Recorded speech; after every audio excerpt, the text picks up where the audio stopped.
¿Qué tal? Buenas noches, soy Rodrigo Jiménez Solomon. Bienvenidos a la entrevista aquí en Eje Central.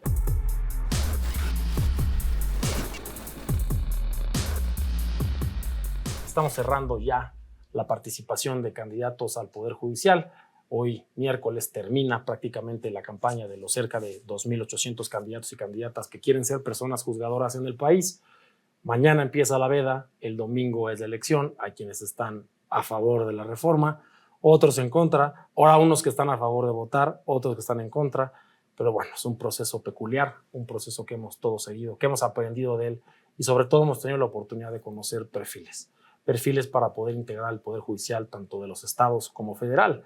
Y por lo menos en una conclusión personal, lo más innovador de esta reforma no es la elección directa de los jueces y juezas, es la creación de un tribunal de disciplina, un tribunal que va a ser no solo quien va a corregir, quien va a sancionar a los jueces y juezas, sino también tiene la obligación de regular, de capacitar, de guiar la implementación de esta importante reforma. Quiero dar la bienvenida a mi invitado, Alejandro Gómez Sánchez. Él quiere ser magistrado del Tribunal de Disciplina Judicial del Estado de México. Bienvenido, Alejandro. Gracias, Rodrigo. Me da mucho gusto saludarte y mucho gusto saludar a tu auditorio. Vaya que has tenido un perfil dinámico a lo largo de tu carrera, siempre involucrado en la administración, procuración de justicia. Sí, realmente, pues bueno, como lo platicábamos tal vez hace rato, 2 vueltas en la Procuraduría General de la República. Por azares del destino, desde que salí de la carrera, primero estaba yo en la Secretaría de Relaciones Exteriores, pero por azares del destino llegó a la Procuraduría del entonces Distrito Federal y luego brinqué a la PGR. Y de ahí pues se fue dando un caminito muy relacionado con los temas de justicia. Te tocó vivir a principios de esta carrera pública el lado del agente del Ministerio Público, de la Fiscalía, del presentar una investigación al Poder Judicial, de defenderla, como vemos en algunas películas, al fiscal que defiende la acusación ante un criminal, de vivir aciertos, cosas positivas del Poder Judicial, pero también muchas frustraciones. Pues estando del lado de la barandilla del Ministerio Público, pues tienes que intervenir en los procedimientos penales del caso. Y en esa intervención, siempre el Ministerio Público trae los plazos contra él, pero en esa intervención, pues te das cuenta también de las malas prácticas que pueden tener las autoridades judiciales. Malas prácticas y a veces también errores judiciales inexcusables, ¿no? Claro. Que es también lo que hay que identificar y erradicar.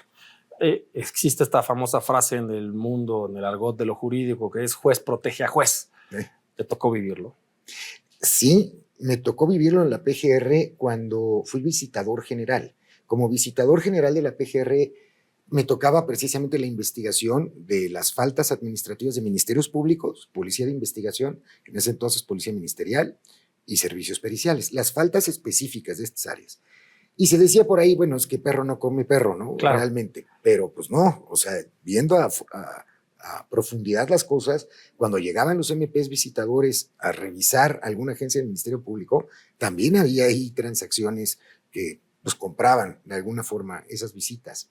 Entonces, pues me fui dando cuenta de muchas cosas. O sea, esto no es nuevo para mí y tengo mucho interés en implementar varias acciones al interior del Poder Judicial que estoy seguro que nos van a ayudar a ser mucho más eficaces. He entrevistado a muchos candidatos y candidatas que quieren ser magistrados de este tribunal de disciplina en distintas entidades en la federación, pero ha sido raro que alguien tenga la experiencia de decir, yo fui enemigo en casa, yo fui visitador, yo pertenecía al órgano interno de control, yo fui quien investigó a mis propios compañeros, no me querían dentro y hacia afuera tenía que dar resultados. Tú ya cuentas con esa experiencia que a propósito va a ser lo que este tribunal va a hacer. Quieres ser juez de jueces. Así es, exactamente. Pero como bien lo decías al principio, este tribunal también va a tener otra atribución muy importante, otra función muy importante, que es la evaluación del desempeño. Sí. No solamente es el tema de llegar con la espada y sancionar y demás, sino en términos constitucionales, los jueces y magistrados que sean electos popularmente deberán transitar un año para prepararse, para profesionalizarse, capacitarse, y al término de ese año el Tribunal de Disciplina Judicial los va a evaluar. Hecha esa evaluación, si pasan, pues ya están dentro, y si no, se les suspende durante otro año y se les da la oportunidad de que se profesionalicen para una nueva evaluación. Si no pasan esa evaluación, entonces sí ya se van del Poder Judicial. Es el último filtro, el filtro de filtros. Así es. Ya hubo filtros en el Poder Legislativo, en el Poder Ejecutivo, algunos cuestionables a nivel nacional, pero bueno, viene la elección, el filtro más importante es la ciudadanía que va a votar, y después un filtro técnico. Los perfiles que integran este tribunal tienen que tener una mínima capacidad técnica, más bien mucha capacidad técnica para decir, señor juez electo, que está interesante, ¿no? Señor juez electo, capacítese, lo voy a evaluar, pasa o no pasa, Alejandro.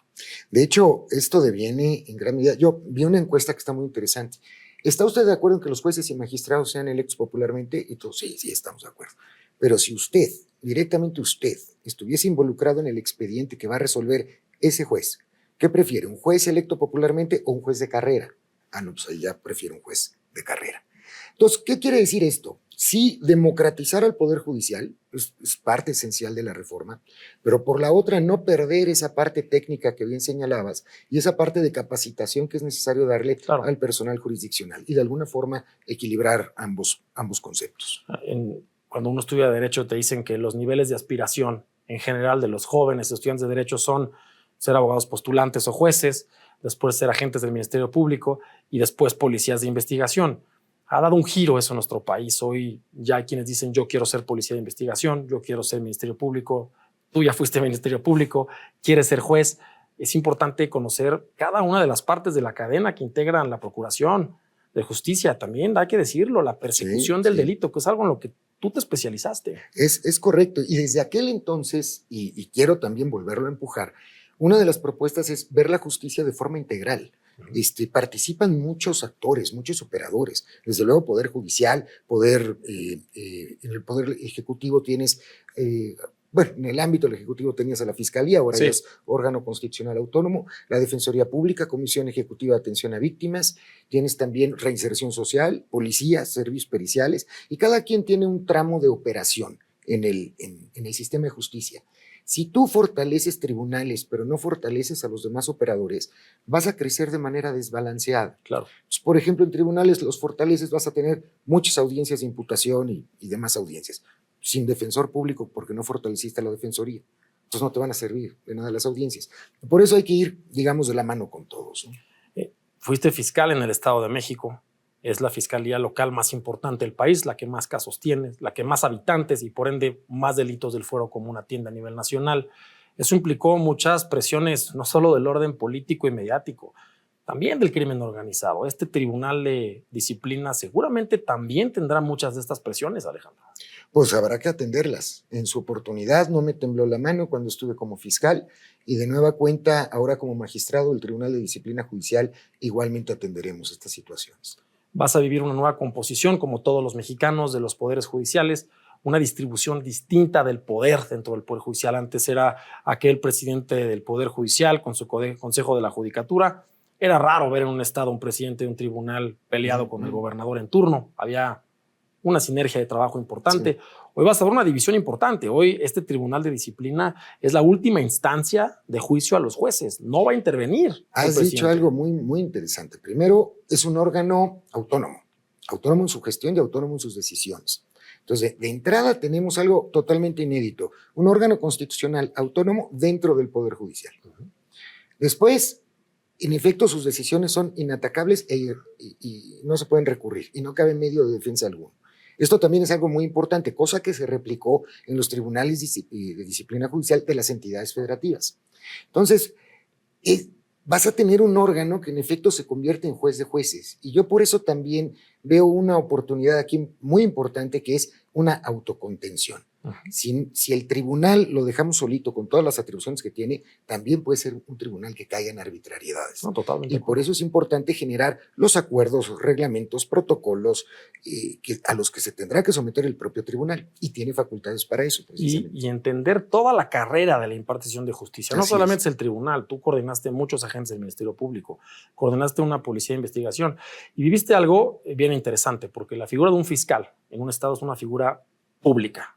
Todo el mundo sabe quién es un fiscal, sabe cuáles son los delitos que persigue, incluso muchos de los delitos de alto impacto impopulares, digámoslo así, difíciles, de difícil solución, que el fiscal tiene que estar explicando constantemente esto sucedió, estamos investigando, bueno, es el pan de cada día de un fiscal. Pero los jueces no están acostumbrados a eso. Los jueces, sobre todo en el ámbito penal, deciden, sentencian, privan de la libertad y nadie sabe quiénes son los jueces. Esto a ti te da una gran ventaja porque estás acostumbrado a la publicidad, acostumbrado a explicar, a que no te genera una presión que un caso sea altamente mediático, Alejandro. Fíjate que todos los candidatos, vamos, en las los debates que hemos tenido, los foros que hemos tenido, todos ofrecen transparencia. Claro. Es un tema interesante, pero ya hoy por hoy tú puedes acceder a las resoluciones judiciales en la versión pública. Yo creo que nos tenemos que referir a transparencia como ese escrutinio público por parte de la población, por parte de la ciudadanía en cuanto a estrategias, acciones que esté llevando el Poder Judicial. Un tanto, también todos los candidatos hemos dicho, vamos a acercar la justicia a la gente. Bueno, ya todos tenemos de alguna forma estas áreas itinerantes de justicia que van a que se les presenten demandas, ¿no? Humanizar y acercar la justicia a la gente es no que el juez resuelva simplemente atrás del escritorio sin conocer a las partes, sin saber mayor cosa del asunto, simplemente aplicando la norma al caso concreto. El juez hoy por hoy tiene que conocer el contexto del pleito, del asunto, del conflicto en el que está resolviendo. El juez tiene que conocer las circunstancias particulares de las partes que intervienen en el procedimiento. No es lo mismo un juicio de violencia de género o de alimentos, cuando tienes una de las partes que ha sido violentada sistemáticamente 10 años de su vida. Claro. Las circunstancias son distintas, no están en igualdad de circunstancias. Claro. Entonces el juez tiene que aplicar ciertos conceptos de equidad, perspectiva de género, interés superior del menor, multiculturalismo, en fin, etcétera, para tratar de poner a las partes en igualdad de circunstancias y entonces sí resolver. Sí, totalmente de acuerdo. Y viene un momento además muy complicado para los jueces. No solamente ahora son electos popularmente y en teoría sabremos quiénes son todos, sino además mucha presión social, hay mucha expectativa en torno a esta reforma. Los jueces van a tener de manera obligada que salir a explicar sus sentencias y muchas veces a recibir esa presión que a ti te tocó vivir muchas veces cuando la gente, el pueblo, como se dice ahora, no está de acuerdo con cómo juzgaste, no está de acuerdo en cómo decidiste y hay que mantenerse firme cuando el derecho así lo manda. Es correcto, a mí me tocó vivir y bueno, también vi la parte de los propios jueces cuando tuvimos, por ejemplo, algún caso de linchamiento. Y después se logró la detención de aquellas personas que incitaban al linchamiento. Y pues se procedió en contra de ellas. El pueblo fue a presionar al juez para que los dejara en libertad. El juez se sostuvo. A ver, si no es árbitro de fútbol mexicano con el VAR y el estadio atrás viendo la jugada, al final hay que actuar conforme a derecho. Y fíjate qué interesante lo que dices, porque creo que eso es una conclusión de este proceso electoral atípico en México. Cuando yo iniciaba el estudio de esta reforma decía, pues, ¿qué van a presentar los candidatos y candidatas? ¿Cuáles van a ser sus propuestas? En conclusión, las propuestas han sido sus perfiles. Te voy a presentar, como bien dice, seré transparente, aplicaré el derecho conforme a la norma, respetaré la Constitución, seré imparcial. Bueno, pues eso tiene que ser un juez. Se trata del perfil que tiene ahora que multicomponer el Poder Judicial para entender qué tenemos enfrente y qué esperamos de este Poder Judicial.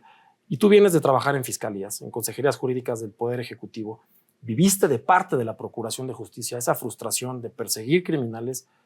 Muchos de ellos los liberaron algunos jueces, muchas veces se cayeron por falta de pericia o capacidad técnica de la gente del Ministerio Público, pero ahora ya no va a haber pretexto, ya no va a ser el juez que ordenó y cerró el tribunal y se fue de vacaciones todo Semana Santa, todo Pascua, 2 semanas en el verano, 3 semanas en diciembre, como estamos acostumbrados quienes litigamos de vez en cuando. Ahora viene un momento muy interesante de dar la cara y de decir, el pueblo eligió esto, al pueblo le muestro, pero soy el juez y tiene que ser conforme a derecho, Alejandro. Es totalmente cierto. Y ahora un tema de la mayor importancia es que ese juez le tiene que rendir cuentas al electorado. No tiene que hacer lo que el electorado le pida, que hay que ser muy claros. Claro. No tiene que darle la razón a ese pueblo enardecido que lo quiere presionar para que resuelva en uno u otro sentido, pero sí le tiene que rendir cuentas a ese electorado. Claro. Te voy a aprovechar que fuiste exfiscal del Estado de México para una pregunta un poco picante, pero tú tienes la capacidad, por tu experiencia, de distinguir en ciertas regiones en específico del Estado de México dónde operan, qué grupos del crimen organizado, cómo operan. Vamos a ver también el resultado electoral y este tribunal de disciplina va a tener que asegurarse que los jueces, sobre todo en materia penal, no estén vinculados con el crimen organizado. Y eso se va a poder ver, deja sus antecedentes, que ahora sí son públicos, sus sentencias, Alejandro. ¿Es una posibilidad real? Es una posibilidad real, sí. ¿Puede ocurrir? Sí puede ocurrir. Desde luego, que el crimen organizado, un grupo de poder, no necesariamente el crimen organizado, un grupo de interés económico, X organización pueda proponer a alguien como candidato, sí puede ocurrir. Sí, y desde luego habrá que analizar cuáles son sus antecedentes, su background, o sea, saber de quién se trata cada quien. El órgano corrector de la reforma judicial, el juez de jueces, de procurador a juez de jueces, Alejandro. sí, es toda una aventura. Y por último, para que le podamos platicar al auditorio, ¿cómo pueden identificarte en la boleta? Boleta, cierto, tienes toda la razón, es boleta azul celeste, número 27, para que la justicia no te cueste. Muy bien, pues muchas gracias por estar con nosotros, Alejandro. Muchas gracias, Rodrigo.